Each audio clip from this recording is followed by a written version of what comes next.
Halo semuanya, perkenalkan nama saya Ivan Shalho bersama rekan saya Lu Joven.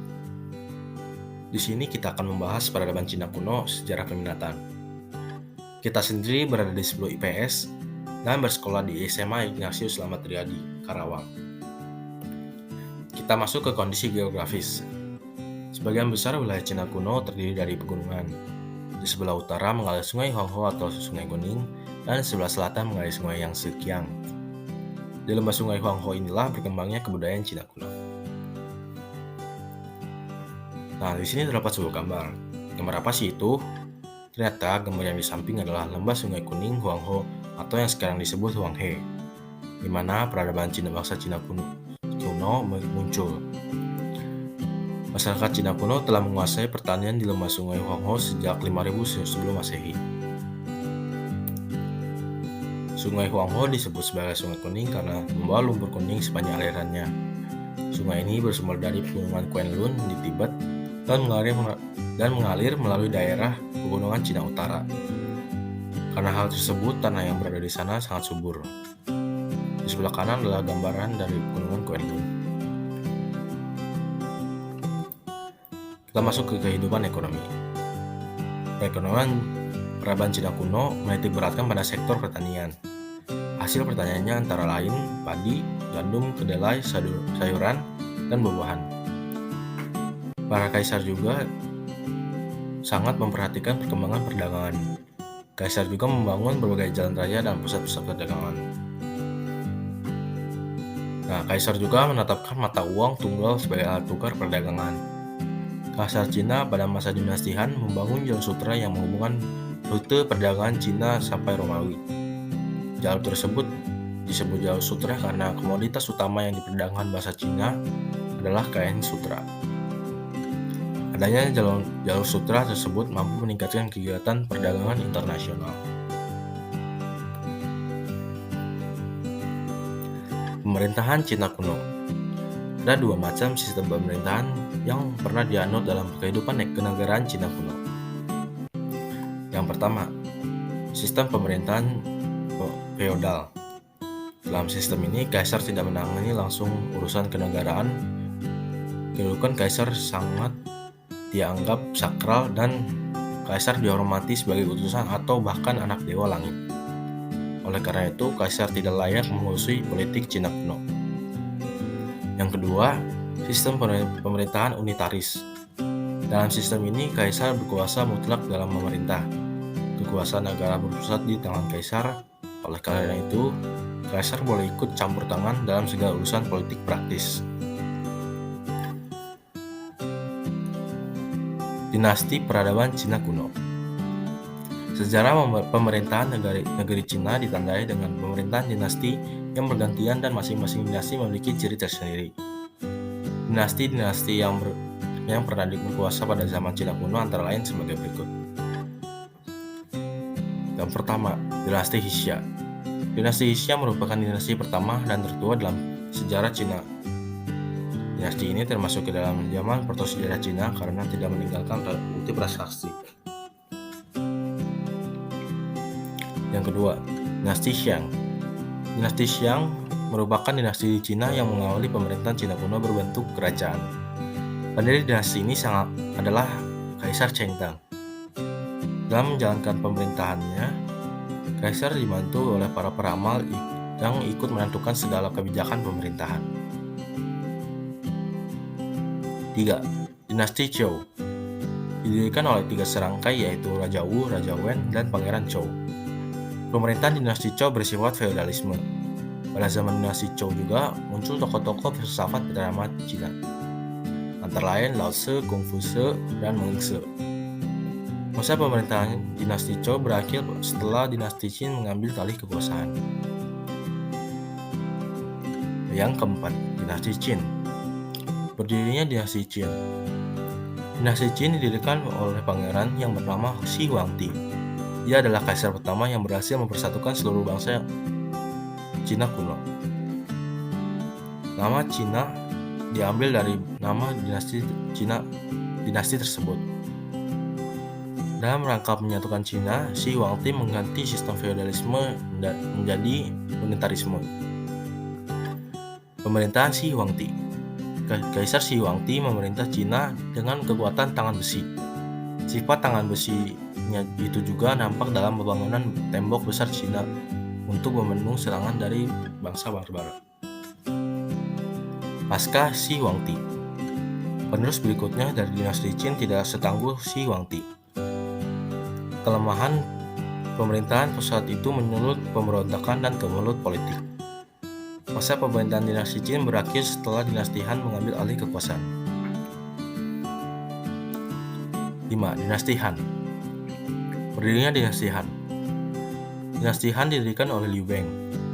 Setelah naik tahta, bergelar Han Kaose, pusat pemerintahan dinasti Han berada di Chang'an. Mencapai masa kejayaan pada masa pemerintahan Kaisar Han Wuti, dan kerajaan Cina meliputi Asia Tengah, Korea, Manchuria Selatan, Annam, Xinjiang. Pembangunan Jalan Sutra. Pada masa dinasti Han dibangun Jalan Sutra, yaitu jalan yang menghubungkan Cina dengan Asia Tengah, Kashmir, dan bahkan sampai ke Asia Barat bertemu dengan jalur Romawi. Runtuhnya dinasti Han. Setelah Kaisar Han Wuti meninggal tahun 87 Masehi, dinasti Han mengalami kemunduran dan akhirnya runtuh pada tahun 221 Masehi. Lebih dari 3 abad Cina terbagi menjadi kerajaan-kerajaan kecil. Pada abad ke-7 Masehi, negeri Cina berhasil dipersatukan kembali oleh dinasti Tang. Dinasti Tang. Dinasti Tang merupakan salah satu dinasti terpenting di negeri Cina. Dinasti Tang didirikan oleh Li Xinmin yang terkenal dengan nama Kaisar Tang Taizong. Ibu kota dinasti Tang bernama Xianfu. 3 tindakan Kaisar Tang Taizong yang menarik perhatian rakyatnya adalah sebagai berikut. Dikeluarkannya undang-undang yang mengatur pembagian tanah, membuat peraturan-peraturan pajak, dan yang terakhir membagi kerajaan Cina menjadi 10 provinsi.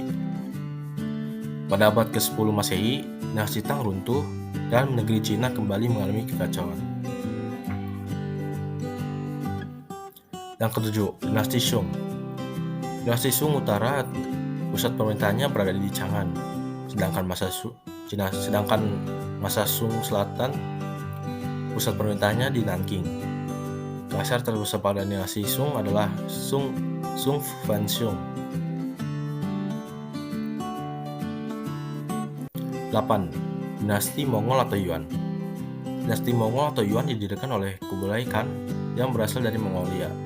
Oleh karena itu, dinasti ini dianggap sebagai pemerintahan asing dan ibu kota pemerintahan dinasti Yuan berada di Peking. Yang ke-9, dinasti Ming. Pada masa dinasti Ming, Cina diperintah oleh bangsa sendiri dengan ibu kota pemerintahan di Nanking. Dinasti Ming ini merupakan pemerintahan nasional yang timbul sebagai reaksi atau pemerintahan asing Mongol. Pendiri dinasti Ming adalah Chung Huancheng yang bergelar Ming Taisu. Kaisar yang terkenal pada masa dinasti Ming adalah Ming Chengsu yang lebih dikenal dengan nama Yongle. Pada masa Yongle ini, ibu kota kerajaan dipindahkan dari Nanking ke Peking.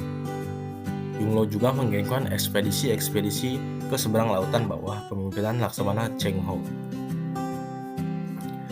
Dan yang terakhir adalah dinasti Manchu. Dinasti Manchu merupakan dinasti terakhir di Cina dan merupakan dinasti asing karena berasal dari Manchuria yang berhasil meruntuhkan dinasti Ming. Dinasti Manchu mencapai masa kejayaan pada masa pemerintahan Kaisar Kangxi dan Kaisar Qin Lung. Pada tahun 1911, terjadi revolusi Cina di bawah pemimpinan Sun Yat-sen dan berhasil menggunakan kekuasaan Manchu. Kemudian berdirilah Republik Cina dengan presidennya Sun Yat-sen.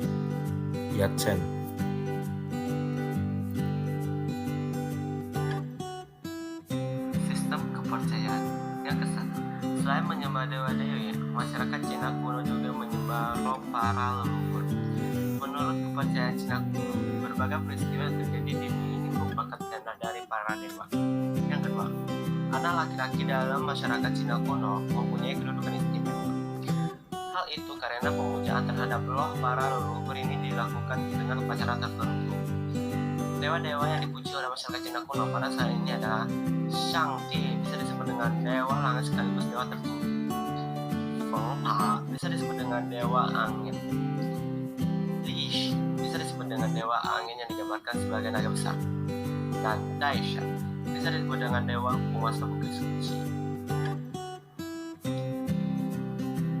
Filsafat Cina kuno. Masyarakat Cina kuno memiliki kehidupan dan tradisi yang unik. Tradisi itu terlihat dalam perilaku sehari-hari dan kegiatan keagamaan. Tokoh yang berjasa dalam membangun tradisi itu adalah Confucius dan Laos dan Mingse. Ajaran Confucius dikenal sebagai Confucianisme. Pokok-pokok aharannya terletak pada Li, Ren, dan Iri. Adalah antioksidan. Ren adalah pri kemanusiaan dan I adalah keperadilan. Ajaran Lao Shan bisa dikenal sebagai Taoisme yang tertulis dalam buku Tai Te Ching. Inti ajaran Taoisme adalah sebagai berikut. Adanya semangat keadilan dan kesejahteraan bernama Tao. Orang tidak boleh mengeka jalannya alam, supaya orang mau menerima nasib seperti suka, bahagia, dan sengsara. Hasil kebudayaan. Yang ke-1, seni sastra. Pada zaman Cina kuno, perkembangan seni sastra tidak dapat dipisahkan dengan perkembangan tertulis. Pada awalnya, huruf Cina dibuat dengan sangat sederhana, yaitu satu lambang menunjukkan satu pengertian. Tulisan ini ditulis pada kulit-kulit atau bambu. Baru pada masa kekuasaan dinasti Han ditemukan kertas sehingga karya sastra mengalami perkembangan yang sangat pesat di Cina. Yang kedua, seni bangunan. The Great Wall of China, atau bisa disebut dengan tembok besar Cina, adalah tembok raksasa yang dibangun dalam waktu 18 abad dan selesai pada masa kekuasaan dinasti Ming. Bangun kuil. Kuil adalah bangunan suci tempat pemujaan para dewa. Istana. Istana kaisar atau raja Cina dibangun dengan sangat megah dan indah dengan tujuan berbagai tanda penghormatan terhadap kaisar atau raja. Hasil ilmu pengetahuan. Cina merupakan salah satu pusat perabatan dunia kuno yang banyak memberikan sumbangan bagi kemajuan pengetahuan dan teknologi. Berikut beberapa hasil kebudayaan Cina kuno yang masih digunakan hingga saat ini. Yang ke-1, kain sutra. Bangsa Cina merupakan penemu kain sutra. Yang kedua, kertas. Bangsa Cina merupakan penemu kertas.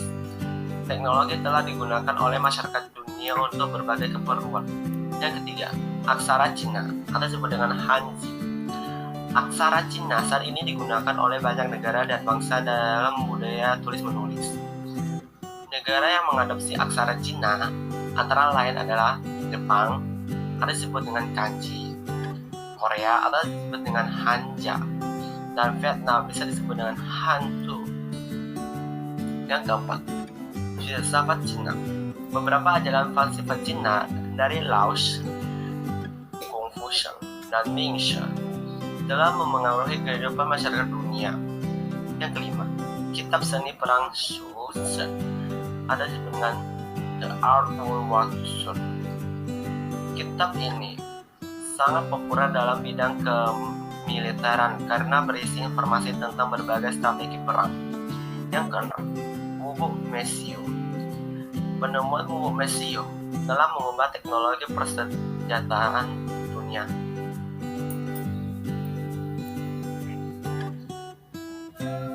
Sekian dari kami. Mohon maaf bila ada salah dalam pengucapan kata-kata. Terima kasih.